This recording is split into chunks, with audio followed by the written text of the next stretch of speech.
अजी सुनते हो, अजी सुनते हो।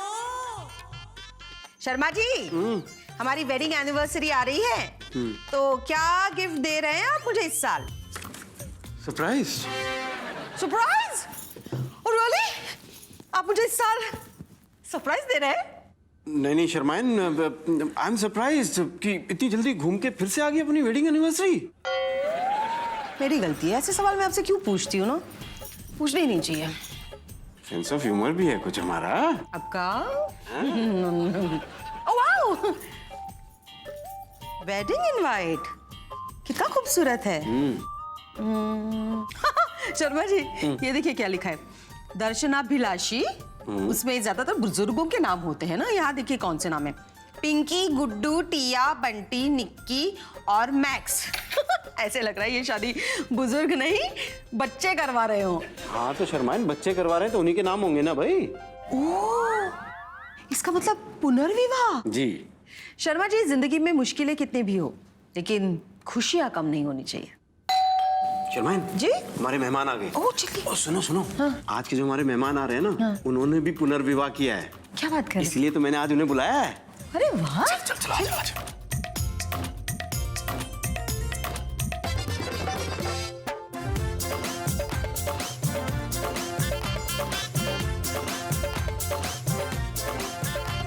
Welcome to Sharma Sharma house. मुझे आप जानते हैं, मेरा नाम सतीश शर्मा है और ये मेरी धर्मपत्नी सुरीली शर्मा। तो इसी तरह आप लोगों के बारे में भी जान लेते हैं। आप अपना नाम बताइए, कहाँ से आए हैं, क्या करते हैं? नमस्ते, मेरा नाम नेहा विकास है। मैं गुजरात से हूँ और मैं ट्रांसफॉर्म विद नेहा कंपनी की फाउंडर और ओनर हूँ। मैं एक लाइफ कोच और बिजनेस कोच हूँ और ये मेरे हस्बैंड है विकास। मैं जयपुर राजस्थान से बिलोंग करता हूँ। As a assistant director IAS officer central electricity authority में वर्क करता हूँ। जब मैं पुनर्विवाह कर रही थी तो मेरे मन में बहुत सारे सवाल थे। लाइफ में जो प्रॉब्लम्स हुए, कहीं वैसे ही प्रॉब्लम्स वापस ना हो। अब 2.5 साल के बाद ये कह सकती हूँ कि बिल्कुल ही जो मैंने सोचा था उसमें से 1% भी प्रॉब्लम मुझे नहीं हुई। उल्टा मेरे थॉट प्रोसेस को इन्होंने इतना साइलेंटली चेंज कर दिया कि मुझे ये लगता है कि it was good for me कि मैंने ये पुनर्विवाह किया और मैं सक्सेसफुली ये लाइफ जी रही हूँ। So nice. आपके बारे में बताइए। नमस्ते, मेरा नाम मनोज धर्मलाल वेदमुत्ता है। मैं टैक्स कंसल्टेंट का बिजनेस करता हूँ। हाय, मेरा नाम योगिता मनोज जैन है। मैं इंश्योरेंस एडवाइजर हूँ, कुकिंग के क्लासेस लेती हूँ, एंकरिंग भी करती हूँ। मेरा दोस्त है महावीर सिंह, उन्होंने हमको मिलवाया था। उसके बाद में हम शादी के बंधन में बंध गए। मेरा पुनर्विवाह हुआ है तो ये मैं लोगों को बताना चाहती हूँ और एक मिसाल देना चाहती हूँ कि पुनर्विवाह भी सक्सेसफुल होते हैं, सिर्फ लोगों को अपना नजरिया बदलने की जरूरत है। तो आपकी शादी के बारे में बताइए, कैसे मिले थे? लव मैरिज है? नहीं, अरेंज मैरिज है हमारा। अरेंज मैरिज हाँ, है। तो कैसी हुई थी शादी? अरेंज मैरिज बोले तो मेरा एक दोस्त है, वो दोस्त का मामा जी इनके जिया जी लगते हैं। तो उनका इंट्रोडक्शन वही हुआ कि भाई एक नासिक में लड़का है, टैक्स कंसल्टेंट है और 6-8 महीने हुए होंगे करीबन, फर्स्ट बीबी जो भी है गुजरी थी। तो अच्छा। हाँ, तो वही उनका लड़की है। आपको ऑलरेडी एक बेटी? मेरी एक बेटी है ऑलरेडी। बेटी थी। हाँ। वो कितने साल की थी तब? वो करीबन 11 मंथ्स की थी। 11 महीने की थी। अच्छा, ओके। तो इनके पास में जाने के बाद में उन्होंने देखा कि इट्स ओके, जाते हैं देखते हैं एक बार। आप बताइए। हाँ भाभी जी, इशारा आपकी तरफ बार बार कर रहे हैं, आप बताइए। जैसे इनका रिश्ता है ना, एक्चुअली क्या था कि मैं तो शादी नहीं करना चाहती थी। मतलब मेट्रोमोनियल पे घर में से सबने डाला था कि इतना छोटा बच्चा है, मतलब 4 महीने का बच्चा लेके रह रही थी तो 7 साल का हो गया था वो। तो आपको भी बेटा? हाँ, बेटा है। एक बेटा है। एक बेटा है। वो उस वक्त कितने महीने का था? जब मेरी इनके साथ शादी हुई तो 6.5 years का था। अच्छा, 6.5 लेकिन मैं मतलब उसको लेके जब रह रही थी तो ऐसे बहुत रिश्ते आते थे, लेकिन मैं सबको भगा देती थी क्योंकि पहले का इतना ये था, तो मैं शादी नहीं करना चाहती थी। तो मैंने भैया को ऐसा कंडीशन मतलब एक बार बोल दिया कि हाँ, अगर आप मेरे लिए लड़का ढूंढ रहे हो ना तो ऐसा देखना कि जिस एकदम छोटा बच्चा हो, जिसकी मम्मी ना हो, उसको मैं अपनाऊंगी, क्योंकि मैं चाहती थी कि ऐसा कोई मिलेगा नहीं और मैं शादी नहीं करूंगी। इसलिए मैंने ऐसा डाल दिया। बट बोलते हैं ना कि वो होना है तो होके ही रहता है, तो ये रिश्ता आया। भैया ने फटाक से इनके रिश्ते के लिए चले गए, देख के आए। अभी उनको पता था मैं भगाने वाली हूँ। उन्होंने क्या किया, जो मेरी बेटी है अभी, उसके छोटी एकदम छोटी मतलब ऐसे ये करती थी, उसके फोटोज लेके आए। तो बोलता है देख ना, मेरे एक फ्रेंड है, बोले उसकी लड़की है, मतलब मारवाड़ी में बोलता है, उरी छोरी है, उरी मम्मी अब बीच मर गई। तो बोले हाँ, तो मैं एकदम ऐसा उसको बता उसको ऐसा फोटो लिया। तो बोलते बोला अरे इसके पापा से बात करना, ये बेटी मेरे को संभालने देगा तो सिद्धू को सिस्टर हो जाएगी और मैं उसको संभालूंगी, ऐसा आपने कहा? हाँ, उसको मैं पाल लूंगी ऐसा। तो भैया बोलता है इसी की मम्मी तुझे बनना है। तो एकदम से मैं ऐसे सोच गई कि मेरा ठीक है, देखने के लिए बुला ली। तो फिर ये देखने के लिए आ गए। आने के बाद वो जैसे ही सामने बैठे, मेरा ऐसा विंडो होता है तो उनको सामने बिठा और मैं अपोजिट में कुर्सी डाल के बैठ गई। तो फिर मुझे बोलते आपका नाम क्या है? मैंने अभी नीचे बताया था ना। तो आप भगाने की अभी भी तैयारी में ही थी पूरी। हाँ, फिर उन्होंने दूसरी बात बोली, आप मुझे एक मौका दे के देखो।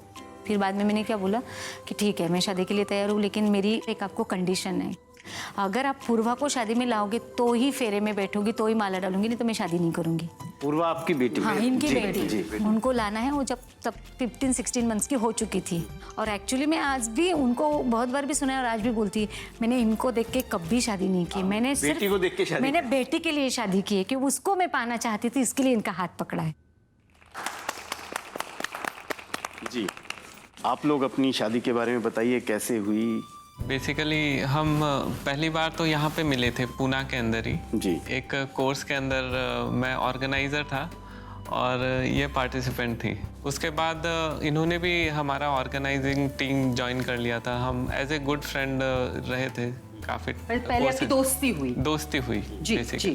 फिर मैं तो यहाँ से चला गया था।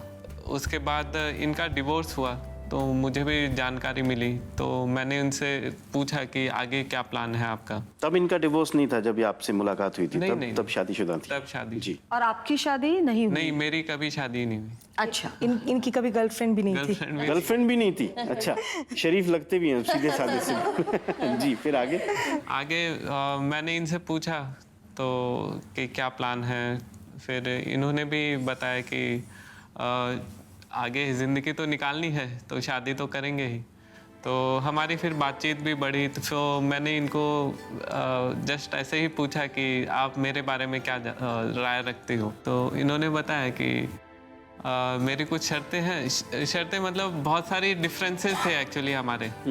ये मैरिड थी, मैं अनमैरिड था। एज डिफरेंस भी है। कितना एज डिफरेंस कितना है?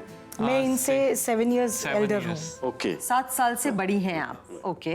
हमारी पहचान थी एक दूसरे से, हाँ, पर जैसे शादी के बारे में कभी सोचा नहीं था क्योंकि डिफरेंस इतना है, ये मेरे से इतने छोटे। जी, जी। मेरा 17 साल का एक्सपीरियंस, अपना बैगेज एक रहता है कि जो एक्सपीरियंस जैसे इन्होंने शेयर किया कि वो एक डर और वो सारी चीज़ें, उनका तो कोई एक्सपीरियंस नहीं कि कभी कोई लड़की से भी डील किया हो। तो मुझे बहुत सारे क्वेश्चन मार्क थे कि चलो, मैं पूरी तरह से ये नहीं बोल रही हूँ कि नहीं करनी है, पर अगर हम करना भी चाहे तो ये कैसे वर्कआउट होगा? हाँ, राइट। क्या चीजें थी वो, मतलब और क्लियर करके बताइए ना। जैसे कि एक उम्र थी, एक बच्चा था, एक ये कि पहली बार अनमैरिड तो थे लेकिन उनका कभी किसी गर्ल के साथ डीलिंग ही नहीं था। हाँ, मतलब कभी अफेयर या गर्लफ्रेंड या ऐसा भी नहीं था। तो एक ये डिफरेंस था। तो बहुत सारे क्वेश्चन मार्क थे कि सोसाइटी क्या बोलेगी, पेरेंट्स क्या कहेंगे, हम दोनों कैसे डील करेंगे पर्सनली भी, मेरा बेटा क्या चाहता होगा, मतलब उसको कैसा लगेगा, तो कैसे हम ये निभाएंगे। मुझे एक सबसे बड़ा प्रश्न आ रहा था। वो इतने सारे डिफरेंसेस जो थे हमारे, वो ये थे। भाई साहब, आपके परिवार में क्या क्या विरोध हुआ और क्या क्या आपने सहन किया, कैसे उनको मनाया फिर? कि रिएक्शन पहले क्या थी जब आपने बताया? बेसिकली हमने बताया ही नहीं था। मैंने नहीं बताया था क्योंकि मुझे मालूम था कि रिएक्शन है वो बहुत ही ज़्यादा आएगा। और दूसरा रीज़न ये था कि मेरा छोटा भाई भी है। तो जैसे अगर मैं बहुत ही आउट ऑफ द वे जाके अगर शादी करता हूँ तो उसकी शादी पर फिर इम्पैक्ट ना हो। ठीक है, तो उसकी शादी हो गई, फिर हमने शादी करी। फिर आपने बताया पर फिर उनको? बताया आपने? हाँ, फिर तो फर्स्ट रिएक्शन क्या? रिएक्शन उन्होंने बेसिकली पूरी तरह से ही रिजेक्ट कर दिया और काफ़ी बहुत ही लंबे टाइम तक हमारी बात ही नहीं हुई। जैसे मेरे फादर से तो अभी तक भी बात नहीं हुई है। अच्छा, वो इस शादी की वजह से? हाँ। अच्छा, तो अभी भी आपसे बात नहीं करते? हाँ, फिर मम्मी से बात हुई है, दीदी से, और छोटा भाई है उनसे बात हुई है, बट अभी तक मिले नहीं है शादी के बाद से। मनोरती, आप हाँ आपसे एक बहुत इंटरेस्टिंग सी बात जानना चाहता हूँ। आपकी कोई गर्लफ्रेंड्स नहीं हुई उससे पहले, हाँ। लेकिन आपने जैसे ही किसी से दोस्ती की वो एक मैरिड औरत थी, हाँ। उसके बाद वो डिवोर्सी थी। जब आपने निर्णय किया कि इनसे शादी करनी है, क्या सोच के आपने इनसे शादी करने का फैसला किया? एक्चुअली मन मेल होना चाहिए, मेरा थॉट यही था। मन में अगर मेल नहीं है तो शादी तो टिकेगी लेकिन वो मज़ा नहीं है, खुश नहीं है लोग, पूरी लाइफ लॉन्ग उसके साथ बितानी है तो वो खुश होना चाहिए। तो आज आपका मन मेल हो गया था। हाँ। तो अच्छा, भाभी की ऐसी कोई सी 3 बातें बताइए जो आपको बहुत अच्छी लगती थी। एक तो बहुत अच्छा खाना बनाती हैं। अच्छा। बाहर का खाना तो मुझे बिल्कुल पसंद नहीं आता है। और कोई डिसीजन है उसको बैकअप बहुत अच्छा देती हैं। उसके अलावा she is very smart, very intelligent and very smart. इनका सबसे अच्छा मुझे लगता है कि इन्होंने काम उठाया है, ये एक अपने आप में बहुत बड़ा काम है। तितली होती है ना, कुकून में रहती है, उसको पंख दे दिए हैं। बहुत सारे कपल्स हैं, बहुत सारे बच्चे हैं, और क्योंकि ये थेरेपी करती हैं तो मैंने उनके लाइफ ट्रांसफॉर्म देखी है। Very good. उसके लिए मैं बहुत ही ओके भाभी, अब आपकी बारी। इन्होंने आपको पूछा, आपने हाँ जब कहा, तो इनमें से ऐसी कौन सी 3 अच्छाइयाँ आपने देखी कि आपने डिसाइड कर लिया कि हाँ मैं पुनर्विवाह के लिए तैयार हूँ? जैसे इन्होंने बताया कि मेरे अंदर झांका कि मैं क्या हूँ, मेरे बाहर के उसको नहीं खाली झांका कि भाई कैसी दिखनी चाहिए, मेरे साथ एक पार्टनर की तरह ऐसे कैंडी शो कर सके, ऐसा नहीं। बट ये देखा उन्होंने कि मैं निभा पाऊंगा इसके साथ क्योंकि ये समझदार है। तो ये एक चीज़ उनकी बहुत बड़ी मुझे समझदारी लगी। दूसरी चीज़, इनमें इतना पेशेंस है। मैंने बोला मैं तो 20 साल शादी नहीं करूँगी, हम फ्रेंड्स रह रहे, हम देखते हैं।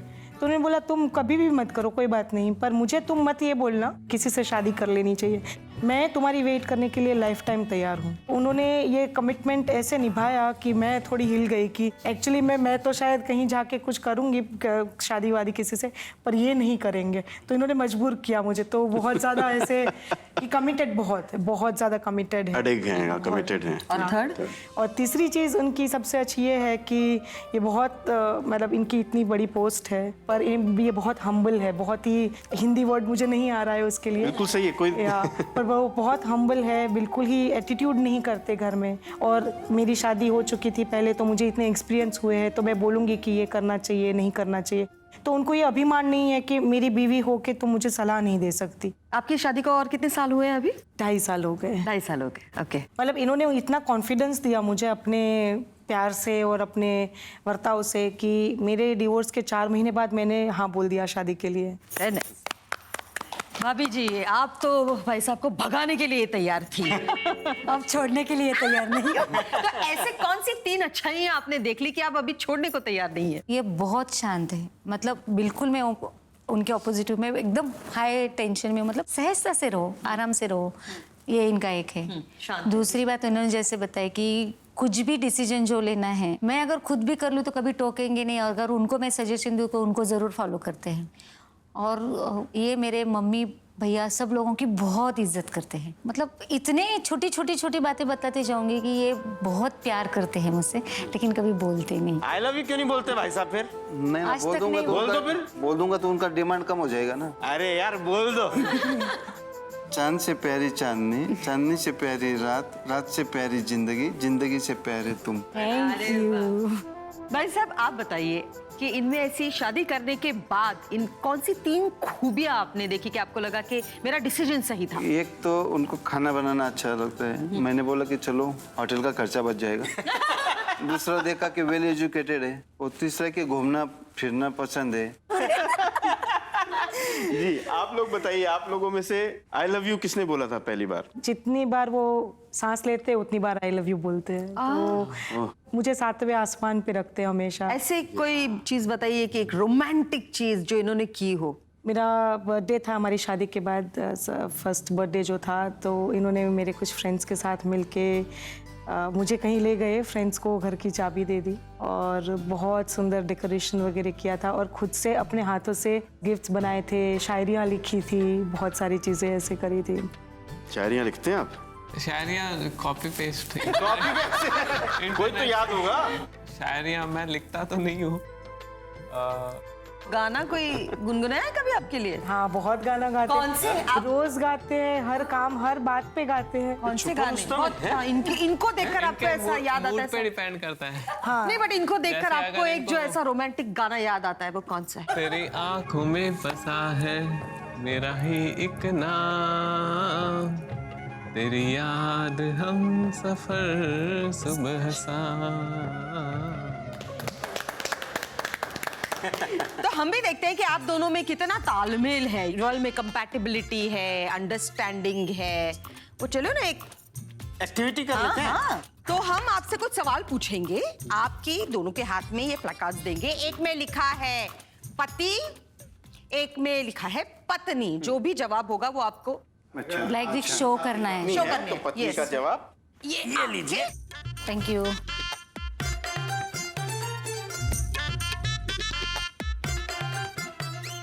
ठीक है, तो मेरा पहला सवाल, दोनों में से रोमांटिक कौन है आप बताइए। पत्नी। अच्छा आई लव यू बोला ही नहीं? वो हमेशा बोलता हूँ। नहीं तो फिर रोमांटिक आप ज्यादा कैसे हो गई? वो तो पूरे टाइम तो आई लव यू बोलते रहते पर हैं। रोमांटिक मैं ही हूँ, खाली आई लव यू बोलते हैं। आप बताइए, आप दोनों में से रोमांटिक कौन है? पत्नी। दोनों में से कामचोर कौन है? पति। कामचोर है आप? मैं बहुत स्लो अपनी स्पीड से काम करता हूँ और उनको चाहिए कि अभी के अभी करो। ऐसा कोई काम नहीं है जो मैंने बोला हो और नहीं हुआ हो, बस खाली मेरे टाइम पे नहीं होता है। तो काम चोर एग्जैक्टली नहीं कह सकते, पर काम धीरे धीरे करने वाला है। स्लो स्लो है, काम स्लो है। आप बताइए पति यहाँ पे भी कैसे? सेम वैसे ही है। अगर मैं कुछ बोलूँ तो हाँ अब ये सोना है, फिर उसको खींचेंगे, करेंगे या करेंगे नहीं करेंगे, मतलब ऐसे टाल देते हैं। या कुछ अभी मैं अगर बर्तन घस रही हूँ, उनको बोला ना कि अभी चलो ये रख दो, तो अभी खाना खाए, अभी क्या करने की जरूरत है, बाद में करेंगे ना। अच्छा, आप दोनों में से खाता कौन ज्यादा है? नहीं खाता। कहाँ जाता है? दिखता तो नहीं है। इनसे ज्यादा खाता हूँ ना। हम दोनों में से ज्यादा ये खाते हैं। तो आप फिर भी इतने फिट कैसे हैं? प्लीज टिप्स देंगे। फ्रूट्स खाइए, सलाद खाइए। हाँ अच्छा, ऐसी चीजें आप ज्यादा खाते हैं? हाँ। पता ना हुआ? हो जाए एक? नहीं है, पावर तो आपका ज्यादा दिख रहा है। चलिए आप लोग बताइए। पति खाने के शौकीन है। कैसे? क्या क्या ज्यादा खाते हैं? वही जो बनाते हैं बेबी, जो भी बनाती है वही बस खा लेता हूँ, नहीं बोलता ही नहीं हूँ। जो भी आएगा थाली में बहुत खा शौक लेता है हूँ। उनको, मीठे का इसका बाकी बहुत कुछ शौक है नहीं। खाने का। आप लोगों में से बेसुरा कौन है? तो ये भाभी जी। बेसुरा ऐसा आपको लगता है भाभी? इसका मतलब आप सुरीली हैं। आप सुरीली हैं तो आप कैसे? गाइए। हमें कैसे पता चले? गाइए कुछ। जब कोई बात बिगड़ जाए, जब कोई मुश्किल पड़ जाए, तुम देना साथ मेरा, ओ हम नवा। वाह, देखिए हमें सुरों का इतना ज्ञान नहीं है, हम ऐसे तय तो नहीं कर तय पाते नहीं कर कि पाते। दोनों में से कौन अच्छा इक्वल सिंगर है, इक्वल बेसुरा है। हाँ, खराब है हम दोनों। हम डिप्लोमेटिक हो रहे थे भाभी जी, हमें पता चल रहा था। हम इक्वल खराब है, पर ये बोलते हैं मैं इनसे बेटर हूँ, तो मैं मान लेती हूँ। नहीं, लेकिन हमें एक बात जरूर पता चली कि आप दोनों में बेइंतहा प्यार है। वो थैंक यू। बिल्कुल है। जी, आप दोनों बताइए कौन बेसुरा है? बेसुरेपन का सबूत दीजिए। जब हम जहाँ होंगे, जाने कहाँ होंगे, लेकिन जहाँ होंगे वहाँ पर याद करेंगे, तुम्हें याद मान गए करेंगे। भाई, मान गए। आप बेसुरे हैं। मैं झूठी नहीं बोल। नहीं, आप बेसुरे। अच्छा, तो आपने एकदम तुरंत दिखाया था कि ये बेसुरे हैं, इसका मतलब आप सुरीली हैं। इनसे तो सुरीली है। ये साबित कैसे करिए? आप करके दिखाइए। गाइए। होठों से छू लो तुम, मेरा गीत अमर कर दो, बन जाओ मीत मेरे, मेरी प्रीत अमर कर दो। वाह, वाह वाह, very nice, very nice, very nice, very nice, very nice. अच्छा हुआ हम तीनों ने नहीं गाया, हम तीनों बेसुरे हैं। आप दोनों में से सॉरी कौन ज्यादा बोलता है? पति।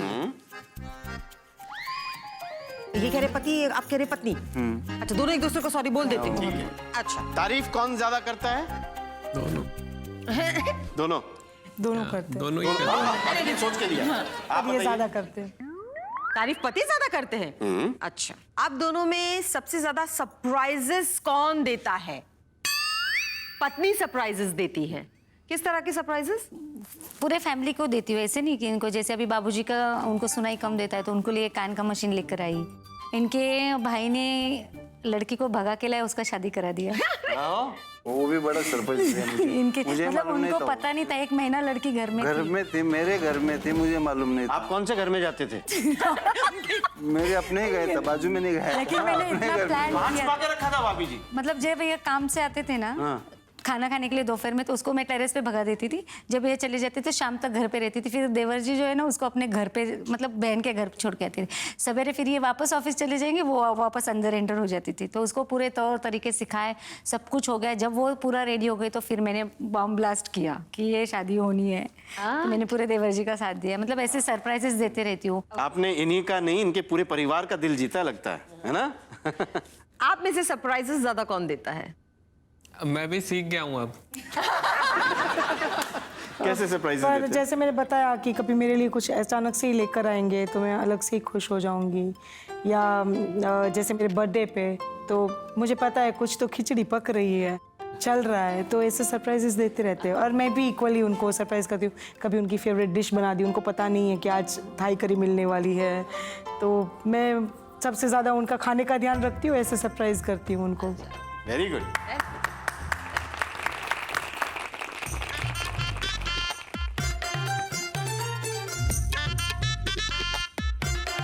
तो जिंदगी इज फुल ऑफ सरप्राइजेस। जब हम साथ में होते हैं तब हमें लगता है वाह जिंदगी कितनी अच्छी है। फिर कुछ कारण वजह से हम वो साथ छूट जाता है, तब हमें लगने लगता है कि जिंदगी कितनी सूनी है। और तभी आता है और एक सरप्राइज, कोई नया इंसान आपकी जिंदगी में आ जाता है और जिंदगी वापस खूबसूरत हो जाती है। बिल्कुल, तो जिंदगी बहुत सरप्राइजेस से भरी होती है जी। मिसेस शर्मा, हमारे पास इनके लिए भी एक सरप्राइज है।